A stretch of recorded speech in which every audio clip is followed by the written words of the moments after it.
One day, when I was busy with my books and Mr. Pocket, I received a note by the post, the mere outside of which threw me into a great flutter; for, though I had never seen the handwriting in which it was addressed, I divined whose hand it was. It had no set beginning, as "Dear Mr. Pip," or "Dear Pip," or "Dear Sir," or "Dear anything," but ran thus: "I am to come to London the day after to-morrow by the midday coach. I believe it was settled you should meet me? At all events Miss Havisham has that impression, and I write in obedience to it. She sends you her regard. Yours, Estella." If there had been time, I should probably have ordered several suits of clothes for this occasion; but as there was not, I was fain to be content with those I had. My appetite vanished instantly, and I knew no peace or rest until the day arrived. Not that its arrival brought me either, for, then I was worse than ever, and began haunting the coach office in Wood Street, Cheapside, before the coach had left the Blue Boar in our town. For all that I knew this perfectly well, I still felt as if it were not safe to let the coach office be out of my sight longer than 5 minutes at a time, and in this condition of unreason I had performed the first half-hour of a watch of 4 or 5 hours, when Wemmick ran against me. "Halloa, Mr. Pip," said he. "How do you do? I should hardly have thought this was your beat."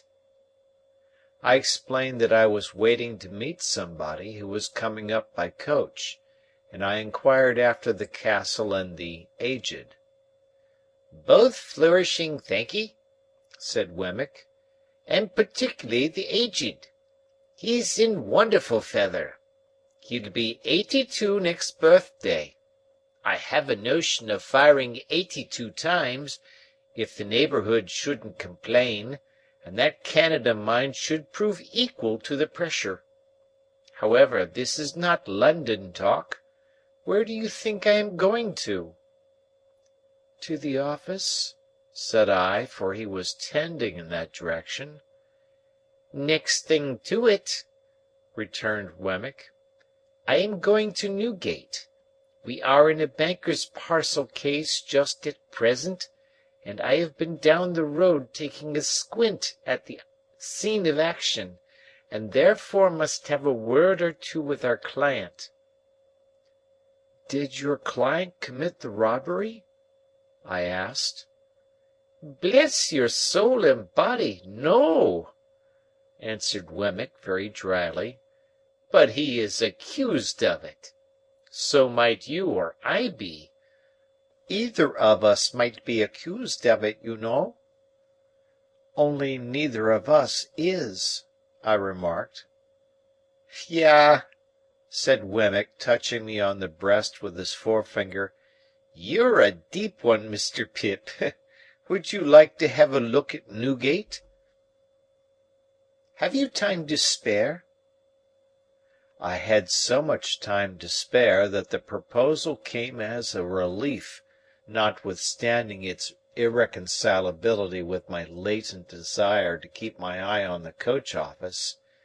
Muttering that I would make the inquiry whether I had time to walk with him, I went into the office, and ascertained from the clerk with the nicest precision, and much to the trying of his temper, the earliest moment at which the coach could be expected, which I knew beforehand, quite as well as he. I then rejoined Mr. Wemmick, and affecting to consult my watch, and to be surprised by the information I had received, accepted his offer. We were at Newgate in a few minutes, and we passed through the lodge where some fetters were hanging up on the bare walls among the prison rules, into the interior of the jail.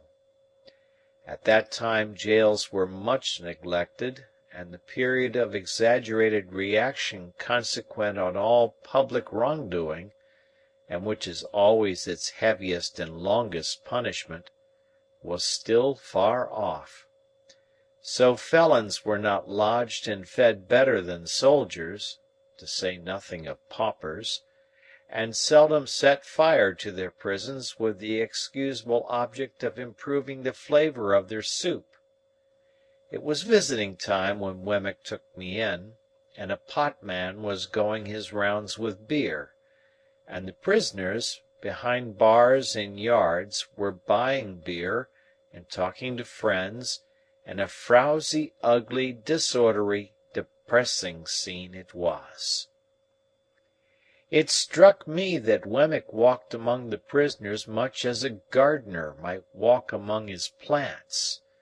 This was first put into my head by his seeing a shoot that had come up in the night, and saying, "What, Captain Tom? Are you there? Ah, indeed!" And also, "Is that Black Bill behind the cistern? Why I didn't look for you these 2 months. How do you find yourself?"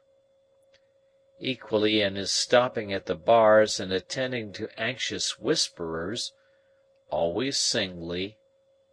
Wemmick, with his post-office in an immovable state, looked at them while in conference, as if he were taking particular notice of the advance they had made, since last observed, towards coming out in full blow at their trial. He was highly popular, and I found that he took the familiar department of Mr. Jaggers's business, though something of the state of Mr. Jaggers hung about him too, forbidding approach beyond certain limits.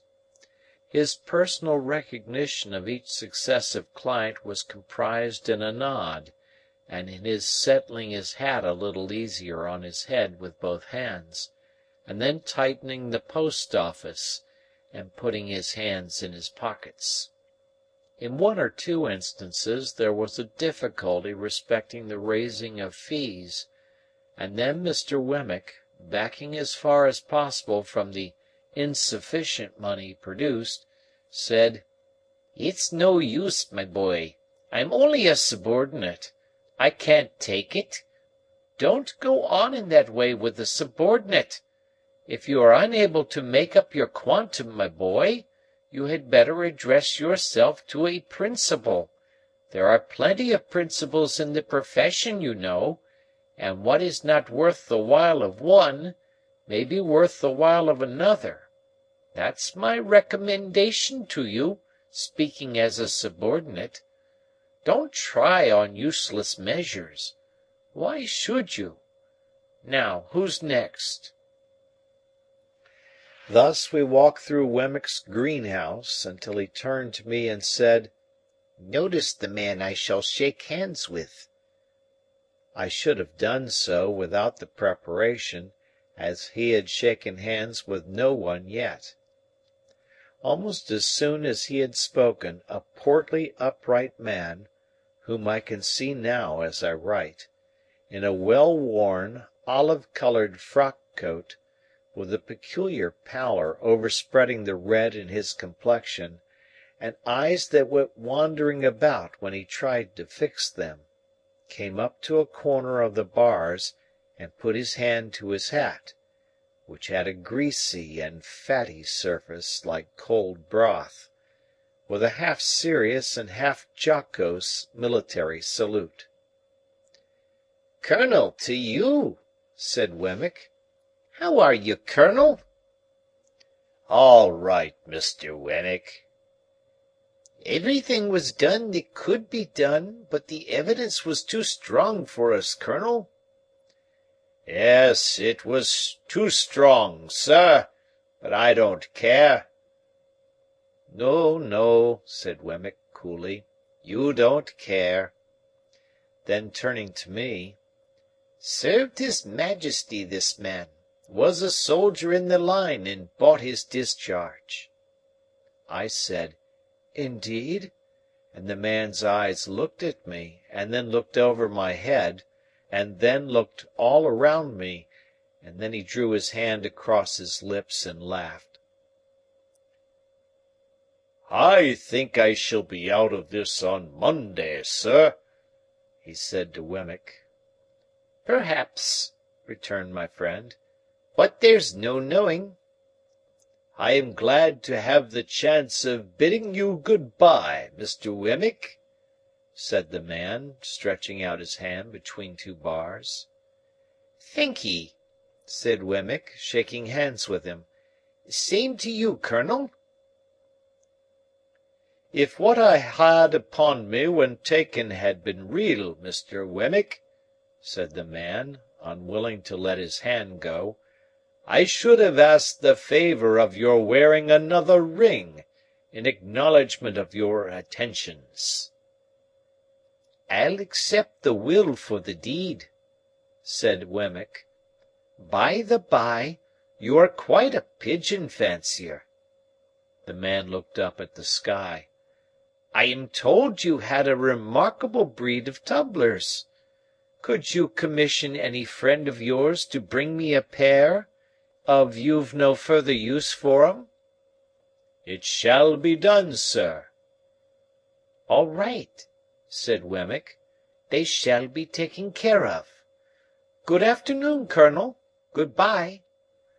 They shook hands again, and as we walked away Wemmick said to me, "A coiner. A very good workman. The Recorder's report is made to-day, and he is sure to be executed on Monday. Still, you see, as far as it goes, a pair of pigeons are portable property, all the same." With that he looked back and nodded at this dead plant, and then cast his eyes about him in walking out of the yard, as if he were considering what other pot would go best in its place.